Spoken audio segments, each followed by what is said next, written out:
Welcome to the Deep Dive, your shortcut to getting genuinely well-informed. We cut through the noise to get straight to the insights that really matter. Today, we're embarking on a pretty fascinating journey, I think, into one of the biggest transformations happening right now, the global automotive industry. It's a landscape being totally redefined, not just what cars do, but, how they're made and who's making them. Our main focus for this deep dive is to unpack the incredible, honestly, almost astonishing tech leaps coming out of China in the automotive sector. I mean, these advancements aren't just pushing boundaries. They feel like they're completely resetting them. It's genuinely amazing, the speed and scale we're seeing. And just to give you a sense of this scale, get this. There's an Avatr factory in China that can produce a complete car every single minute. Not a part, not a section, but a finished car. Every minute. Let's pause on that for a second. Think what that kind of efficiency implies. We've pulled together some really insightful materials for you today. We're drawing heavily from a detailed piece on that very Avatr factory, plus a wider look at the global trends and the challenges reshaping the whole automotive future. Exactly. And our mission for you today, it's pretty clear. We're not just laying out the facts of what's happening. We want to make sure you understand why it's all so significant, what it really means for the industry as a whole, and maybe most importantly, what these shifts mean for you as a consumer, a driver, maybe a future car owner. So let's dive in. Okay, let's unpack that. A car every minute at the Avatr factory. That speed, that efficiency, it sounds almost like science fiction. Yeah. What exactly makes that possible? What's the tech behind it that lets them move so incredibly fast? Well, the Avatr factory is a really compelling example, isn't it? It's sort of a poster child for this much broader trend, this massive push towards advanced automation and deep digitalization. It's not just about having more robots, you see. It's about weaving together cutting-edge stuff like 5G connectivity and sophisticated AI across the entire production flow. Think about it. 5G isn't just for your phone anymore.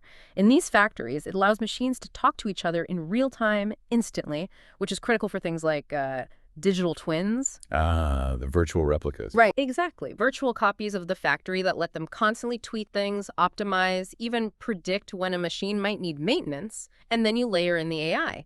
It's doing everything from making robot movements more efficient to that predictive maintenance I mentioned, fixing things before they break. That minimizes downtime hugely. Plus, AI vision systems doing quality checks faster and more accurately than any human eye could manage at that speed. It's this whole integrated ecosystem that gives them that incredible efficiency and quality. So it's the smart networked integration, not just, sheer robot numbers. Yeah. Okay. And connecting that to the bigger picture. How does this stack up against, say, traditional car making in Europe? Is there a big gap? Oh, absolutely. It really highlights a significant gap in industrial advancement. Many traditional European plants, they're still very capable, obviously, but they often run on older infrastructure, systems that are just inherently less automated, less deeply digitalized compared to these brand new Chinese facilities, which were often built from the ground up with the latest tech in mind. Right. So they could leapfrog some generations of tech. Precisely. It's not really a critique of the older factories, just an observation of that difference. And for you, the listener, this could mean a few things. Faster delivery times, maybe. Consistent quality could become the new benchmark thanks to that AI oversight. But maybe more profoundly, it signals a real shift in global manufacturing. It raises questions about jobs in traditional auto regions, doesn't it? And maybe even opens the door to things like hyper-customized cars built on demand by these agile factories down the line. That manufacturing edge, it's not just about factory output, is it? It feels like it's fueling China's massive push into the global market. This is where it gets really interesting, I think. We're seeing a major power shift. Undeniably. China is rapidly becoming the main global player in automotive. And what's striking is how quickly their local producers are grabbing market share. And importantly, it's not just in the budget segments anymore. They're making serious inroads into the premium and luxury markets, too. Really? Taking on the established giants. Oh, yeah. Often directly at the expense of foreign brands that used to own that space. You look at companies like BYD, Chery, NIO.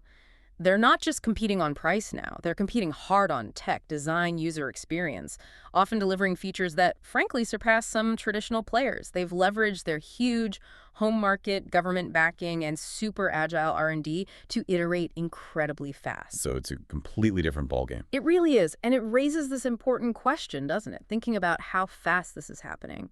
It suggests that your future car choices, even if you're looking at high-end stuff, might increasingly feature Chinese brands as leaders. It's reshaping brand perception globally. Okay, so beyond market dominance, let's pivot to another huge trend, electrification.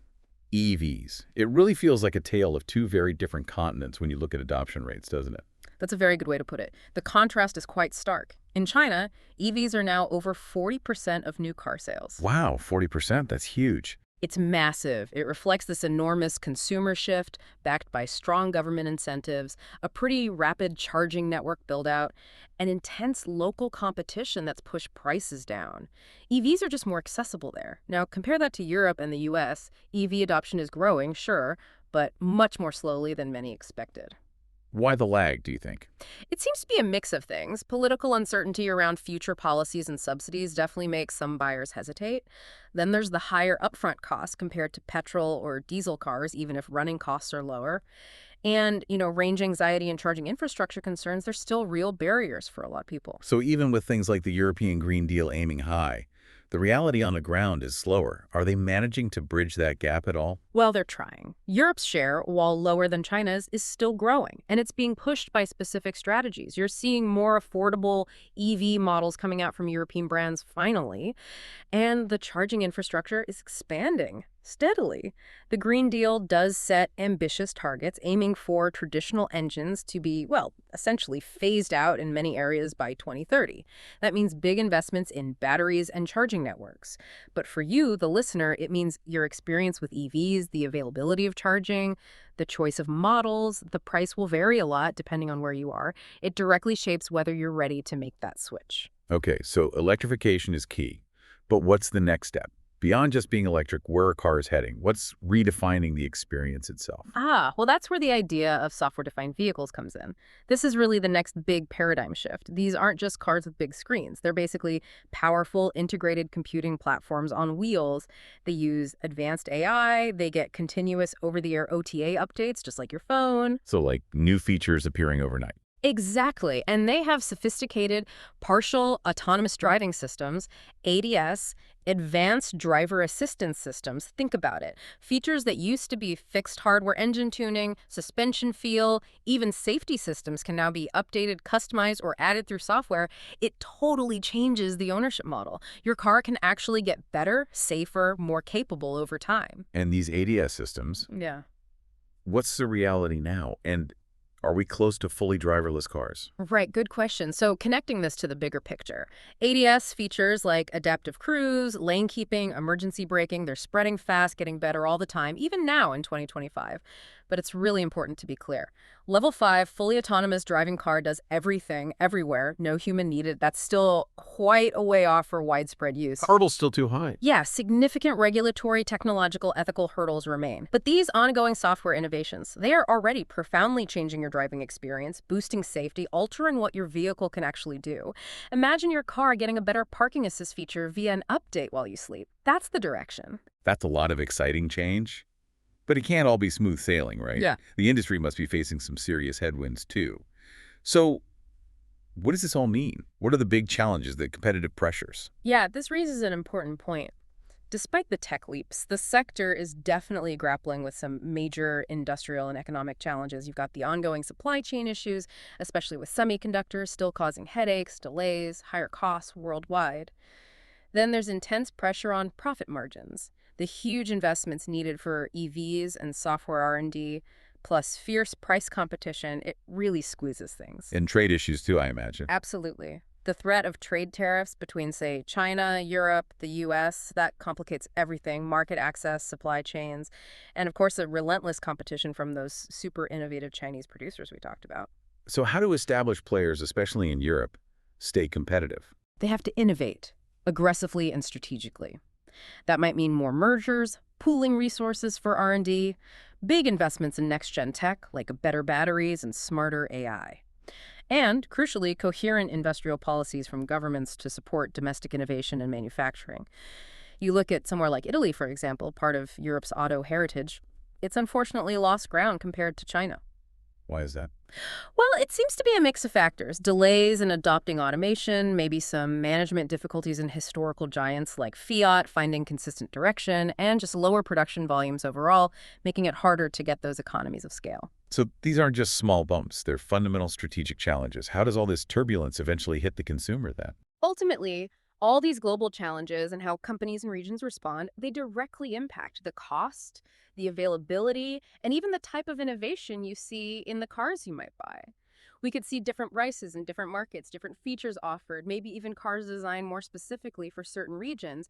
It's this dynamic interplay that shapes what's available, how quickly new tech reaches you, and what it costs. So, putting it all together, the global car industry is really at a major turning point, maybe one of the biggest in its history. Digitalization, electrification, autonomous driving, global competition, they're not separate things. They're all interconnected, powerful forces shaping who wins, who adapts, and who thrives in the years ahead. Which leaves us with a really big question to ponder, doesn't it? Given China's incredible technological leap and market strength, how does this reshape the balance between global cooperation and fierce competition in the auto world? And maybe more personally, how will these huge shifts ultimately influence the innovations, the choices, and even just the day-to-day experience available to you as a car buyer and driver, wherever you are in the world? Thank you for joining us on this deep dive. If you found this as interesting as we did, please do like and subscribe to the channel. It really helps and is the best way to make sure you don't miss our future deep dives into more topics like this one.